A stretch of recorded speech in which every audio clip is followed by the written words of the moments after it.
late at night, the dim glow of the computer screen reflected off Tessa Harper's glasses in the large office on the 35th floor.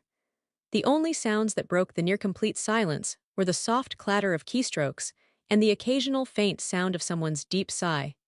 The door suddenly swung open, and Nathan Blake entered, his eyes bright despite the exhaustion that was evident on his face after a long day.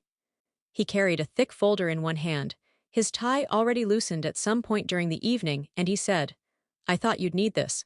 His voice was gentle but surprisingly loud against the stillness of the room. Tessa looked up at him, her perceptive gaze lingering on him for a moment before she nodded slightly and placed the folder on the desk. Nath stepped forward and put the folder down but didn't immediately leave. He paused as if mustering all his confidence to express his thoughts, and Tessa saw this, bending her head slightly and furrowing her brow. "Blake, what else are you thinking about? I just wanted to ask, are you okay?" Her voice, cut through the thickening air like a blade, was low and sharp. The question came out faster than he had intended, leaving them both momentarily stunned. There was a long silence during which Tessa stared at him, her eyes suddenly unreadable as if she were considering whether or not to respond, or even if she should. When she finally said, "I'm fine," her response was clipped and cold, but Nathan wasn't persuaded. He persisted, and this time, something in his tone caused her to pause. It was a truly unexpected worry. Tessa hesitated for a little moment, a look of astonishment flashing over her face, before turning away from him and staring out the office window at the expansive metropolis. "Why do you care?" Nathan smiled a little self-consciously because, despite your tough demeanor, you're not who everyone believes you are. "Do you believe there's more?" He stopped off as if worried he'd spoken too much, but Tessa responded with a sardonic, dry chuckle instead of rage. "You think you've got me figured out, Blake. Someone who's been here less than 6 months thinks they see something no one else has noticed in 10 years. Maybe," Nathan said unfazed. "But sometimes it takes an outsider to see things more clearly." Tessa remained silent, her gaze piercing, as if trying to uncover whatever it was that made him so resolute, and then she chuckled again. This time more softly. "You've got nerve," she remarked, stepping closer to the desk. Picking up the folder and flipping through its pages, as though signaling the end of the conversation, yet Nathan didn't budge. He stood his ground, his eyes steady and unwavering as though waiting for something more profound to emerge. "There are things, Blake, that are best left untouched," Tessa said without looking up, her voice carrying a quiet but unmistakable warning. "You've only scratched the surface." "You don't know the cost of looking too far." Nathan didn't move. "Maybe I don't," he admitted, his voice calm but firm. "But I think sometimes you have to cross the line to find out what really matters." This time, Tessa looked up, her eyes lingered on his face. And for one fleeting moment, the icy composure she wore so well cracked beneath it was something fragile, something raw. A crack in the fortress she had built around herself for so many years. But just as quickly she snapped back to reality, Tessa placed the folder down, crossing her arms in a gesture of finality. "You're good with words, Blake, but you should know that here words aren't enough now." Nathan hesitated at the door, looking back at her, and said, "If you ever want someone to listen, I'll be here." He knew he had gone too far, but he didn't regret it. Tessa didn't respond. The door clicked shut, leaving her alone with the night, and the thoughts that refused to quiet. Nathan's words lingered in her mind, his gaze etched in her memory, as if he had somehow glimpsed a part of her soul she had worked so hard to keep hidden. That night, Tessa sat by the window, staring out at the glittering lights of the city, yet feeling an emptiness that stretched far beyond the skyline. Whether she wanted it or not, Nathan had stirred something inside her, something she wasn't sure she could control, and that terrified her as much as it intrigued her. She remembered Paul, the man she once thought would be the unwavering anchor of her life. They had been the perfect couple, a young woman brimming with ambition, and a man with foresight, always encouraging her to chase her dreams. But their marriage had been like a flame that burned too brightly, too quickly, only to extinguish itself in the end. Tessa became consumed by the whirlwind of her career, endless meetings, and long business trips, while Paul sought solace elsewhere. Somewhere absent of distance and cold detachment, when she discovered his infidelity instead of anger, she felt hollow, as if it had all been predestined. The divorce was swift. Paul left, taking with him every illusion she had once harbored about a perfect family. She kept the house not out of nostalgia, but because she needed a place to fill the void inside her. The old piano in the corner of the living room became her only companion on sleepless nights. She would sit at the keys and let the music tell stories she could never bring herself to admit to anyone. Tessa also thought about her son Dylan. But she refused to on those feelings for too long. She had to be strong to prove that she could achieve everything, that she didn't need anyone else to make her happy. Her resilience became the mask she wore every day, concealing every crack in her soul. Nathan entered her life like an unexpected breeze. From their very first conversation, Tessa felt something different. He wasn't like her employees. He wasn't the type to simply follow orders. Nathan had a bluntness, a boldness, and he had once been her pride, her guiding light in her darkest days.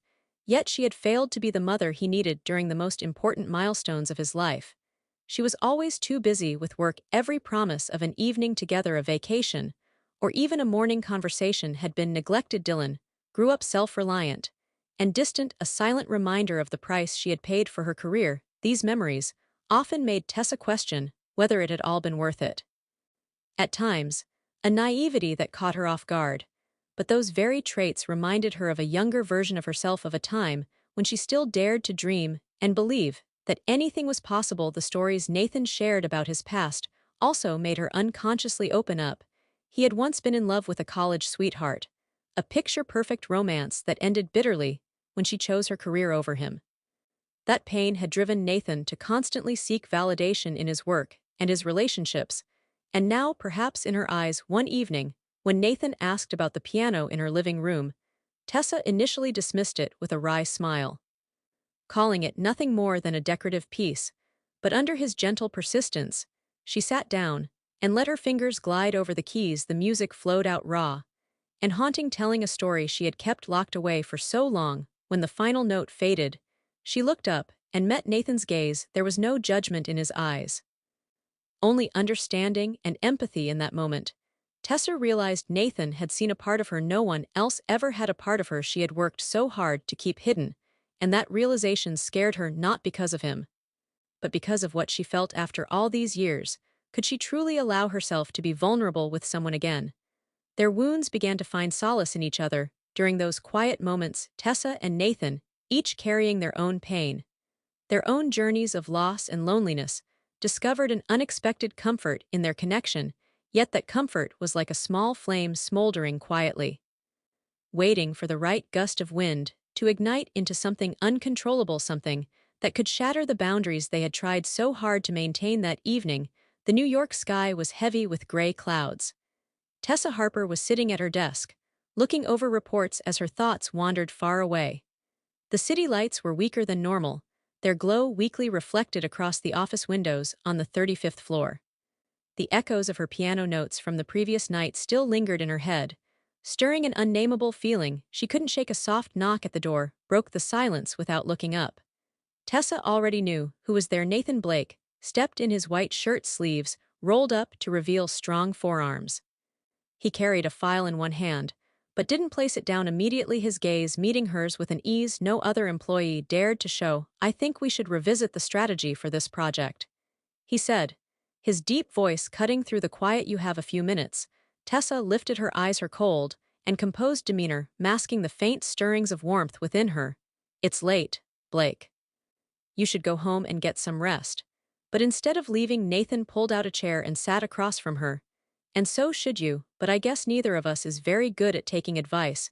She raised an eyebrow, saying nothing, allowing him to open the file and begin discussing his ideas. She listened, occasionally offering feedback, but they both knew this conversation was about more than work.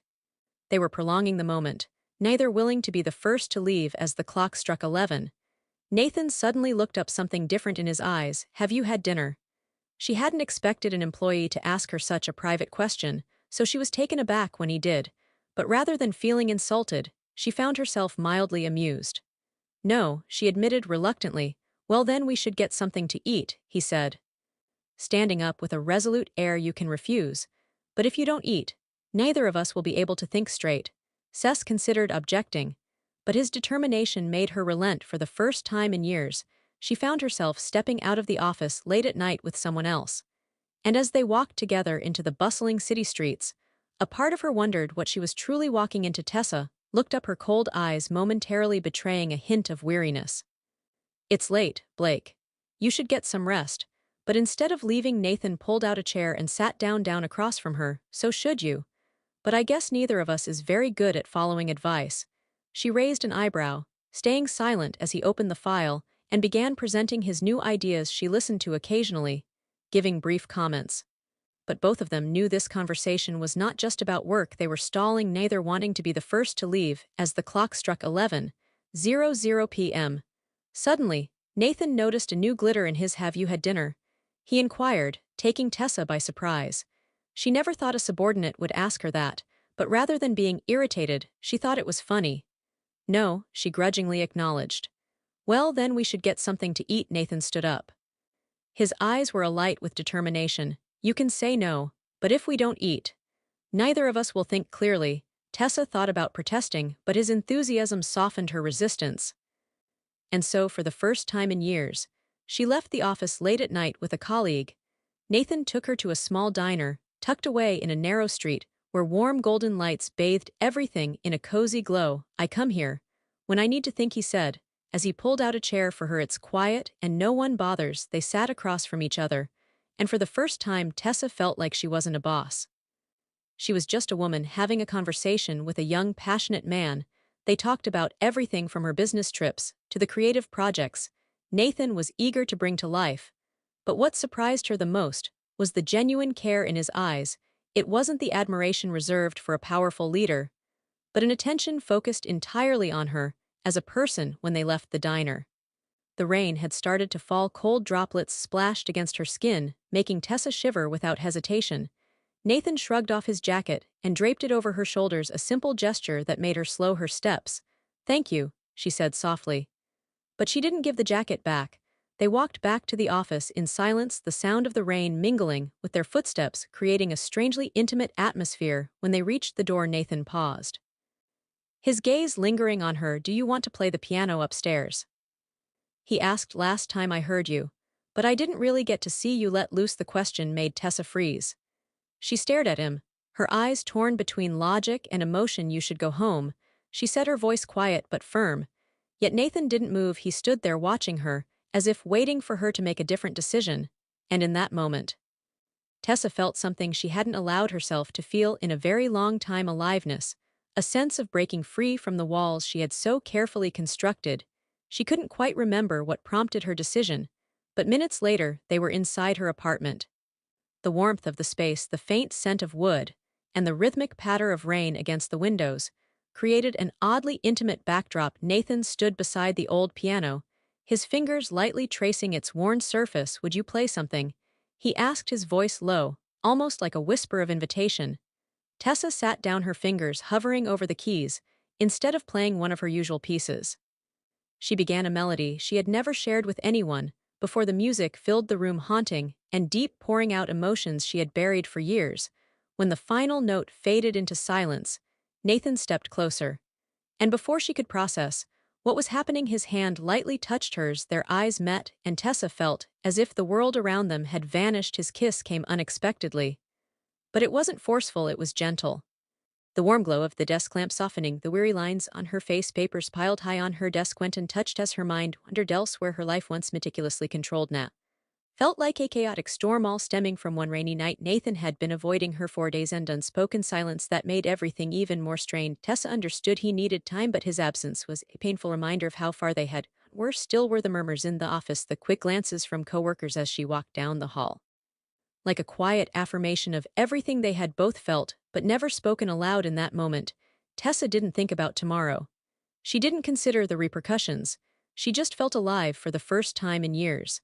However, neither of them said anything once the kiss stopped.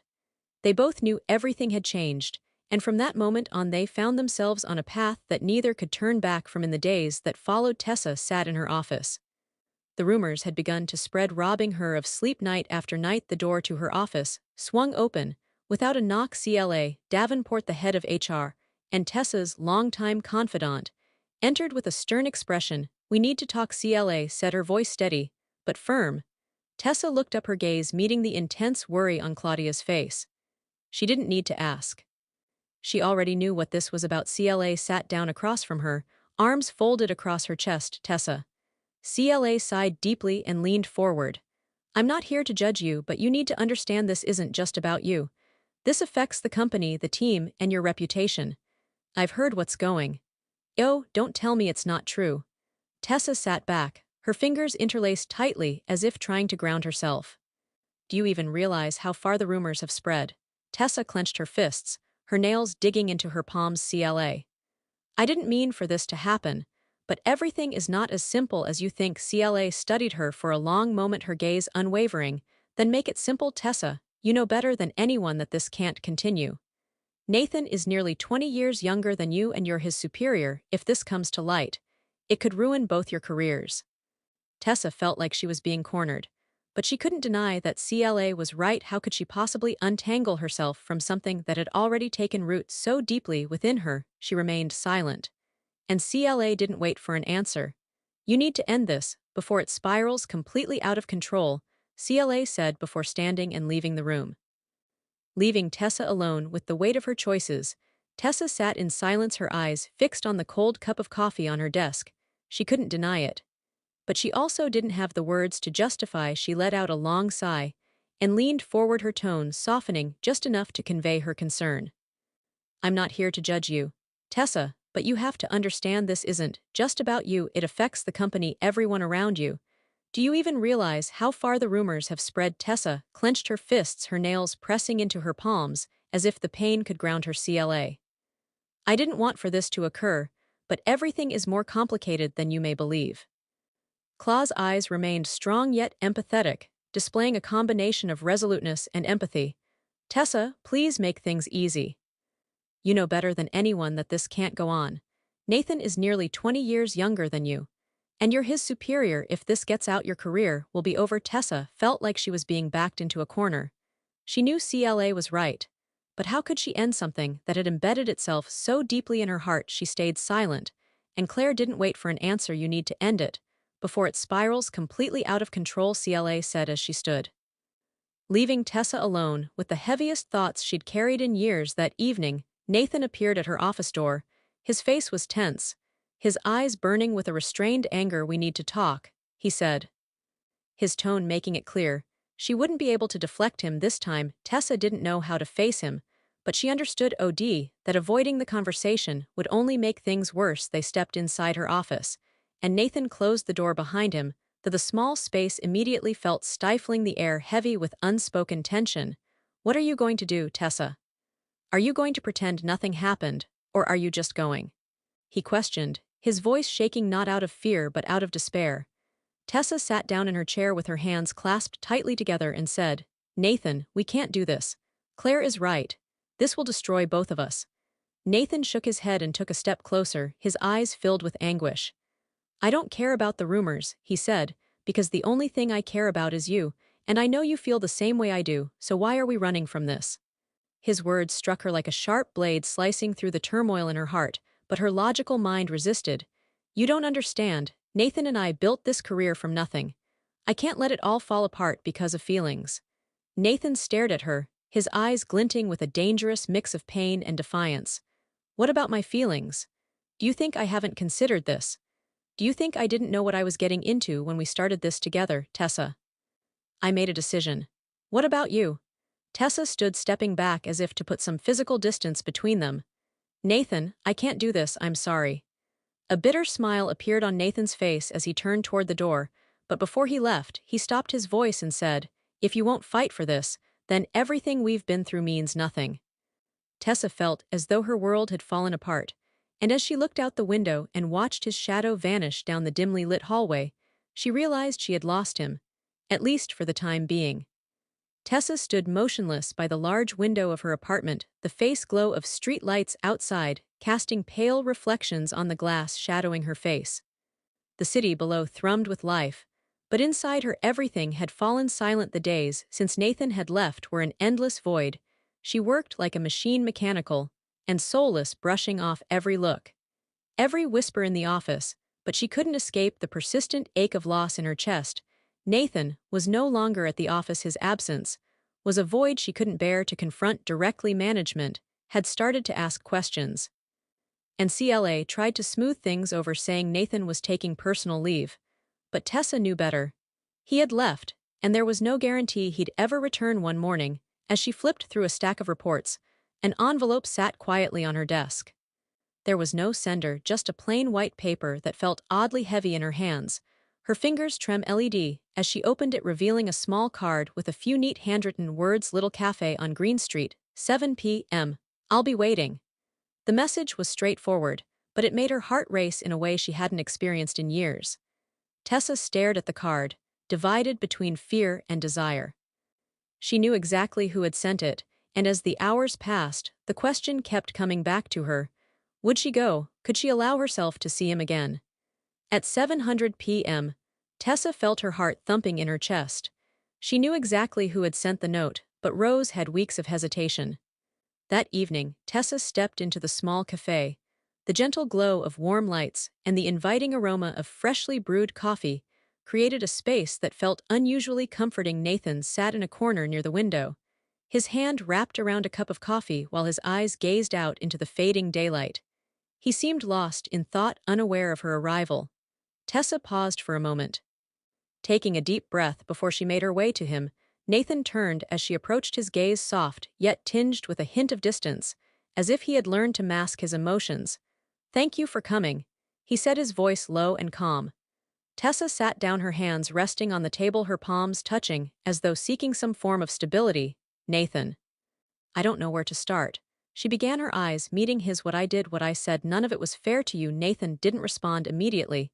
He simply watched her, his express patient, as though waiting for her to say everything she needed to. "I was scared," she admitted, her voice trembling slightly. "Scared of losing everything I've built, scared of being judged, and maybe scared of letting I love someone again." "You think I wasn't scared?" Nathan finally spoke, his tone not angry, but laced with quiet pain. "I've been afraid since the moment I realized how I felt about you. But I chose to face that fear because I believed you felt the same." Tessa lowered her head at his words, cutting through the armor she had so carefully constructed. "You're right," she whispered. "I did feel it. But I didn't know how to handle it." Nathan set his cup down, his hands gently reaching for hers. "Tessa, none of us can predict the future. But what I do know is that if we keep running away, we'll regret it for the rest of our lives." In that moment, it felt as if the noise of the world around them disappeared, leaving just the two of them in their own small universe. Tessa looked into his eyes, and for the first time she allowed herself to be honest. "I don't want to run anymore," she said softly, her voice steady despite its quiet tone. "If you're willing to move forward with me, I'll try." A faint smile that appeared on Nathan's lips, not wide but genuinely. "I've been waiting to hear that," he said quietly. They sat there for a long time after that, exchanging a few words, but sharing countless unspoken ones through their gazes together. They had made a choice not to let their past or their fears dictate their future. Sometimes love isn't about perfection, or certainly, sometimes, it's simply two people daring to embrace each other's imperfections and deciding to walk forward together no matter how uncertain or challenging the road ahead might be.